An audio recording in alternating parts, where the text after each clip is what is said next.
आइए सुनते हैं एक कहानी। स्वर्ग का मार्ग। महात्मा बुद्ध के समय की बात है। उन दिनों मृत्यु के पश्चात आत्मा को स्वर्ग में प्रवेश करने के लिए कुछ विशेष कर्मकांड कराए जाते थे। होता यह था कि एक घड़े में कुछ छोटे छोटे पत्थर डाल दिए जाते थे और पूजा हवन इत्यादि के बाद उस पर किसी धातु से चोट की जाती। अगर घड़ा फूट जाता और पत्थर निकल जाते तो इस बात का संकेत समझा जाता कि आत्मा अपने पाप से मुक्त हो गई है और उसे स्वर्ग में स्थान मिल गया है। चूंकि घड़ा मिट्टी का होता था, इसलिए इस प्रक्रिया में हमेशा ही घड़ा फूट जाता था और आत्मा स्वर्ग को प्राप्त हो जाती। और ऐसा कराने के बदले में पंडित खूब दान दक्षिणा लेते। अपने पिता की मृत्यु के बाद एक युवक ने सोचा, क्यों ना आत्मा शुद्धि के लिए महात्मा बुद्ध की मदद ली जाए।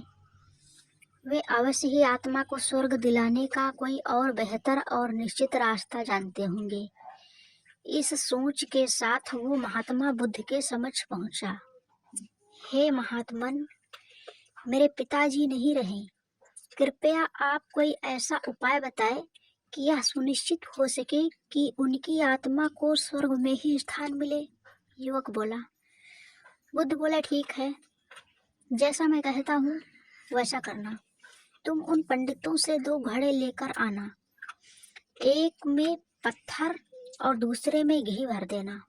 दोनों घड़ों को नदी पर लेकर जाना और उन्हें इतना डुबोना कि बस उनका ऊपरी भाग ही दिखे। उसके बाद पंडितों ने जो मंत्र तुम्हें सिखाए हैं उन्हें जोर जोर से बोलना और अंत में धातु से बनी हथौड़ी से उन पर नीचे से चोट करना। और ये सब करने के बाद मुझे बताना कि क्या देखा। युवक बहुत खुश हुआ। उसे लगा कि बुद्ध द्वारा बताई गई इस प्रक्रिया से निश्चित ही उसके पिता के सब पाप कट जाएंगे और उनकी आत्मा को स्वर्ग की प्राप्ति होगी।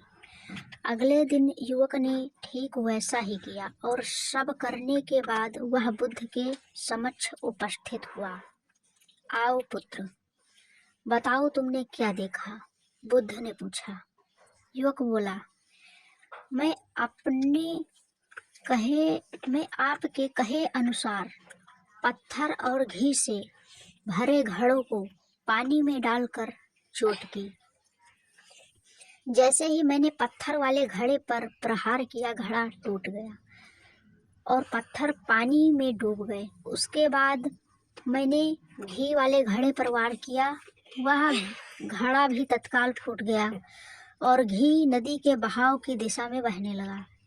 बुद्ध बोले, ठीक है, अब जाओ और उन पंडितों से कहो कि कोई ऐसी पूजा यज्ञ इत्यादि करें कि वे पत्थर पानी के ऊपर तैरने लगे और घी नदी की सतह पर जाकर बैठ जाए। युवक हैरान होते हुए बोला, आप कैसी बात करते हैं? पंडित चाहे कितनी भी पूजा करे, पत्थर कभी पानी पे नहीं तैर सकता और घी कभी नदी की सतह पर जाकर नहीं बैठ सकता। बुद्ध बोले, बिल्कुल सही, और ठीक ऐसा ही तुम्हारे पिताजी के साथ है। उन्होंने अपने जीवन में जो भी अच्छे कर्म किए हैं वे उन्हें स्वर्ग की तरफ उठाएंगे और जो भी बुरे कर्म किए हैं वे उन्हें नरक की ओर खींचेंगे। और तुम चाहे जितनी भी पूजा करा लो, कर्म कांड करा लो, तुम उनके कर्म फल को रत्ती भर भी नहीं बदल सकते। युवक बुद्ध की बात समझ चुका था। मृत्यु के पश्चात स्वर्ग जाने का सिर्फ एक ही मार्ग है, वो है जीवित रहते हुए अच्छे कर्म करिए।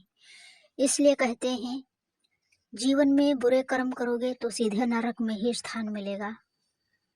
तो बुरे रास्तों का मार्ग ना अपनाएं और अच्छे कर्म करिए ताकि यहाँ भी हमें उचित स्थान मिले और जिंदगी ना रहने के बाद जहाँ भी स्थान मिले स्वर्ग में मिले।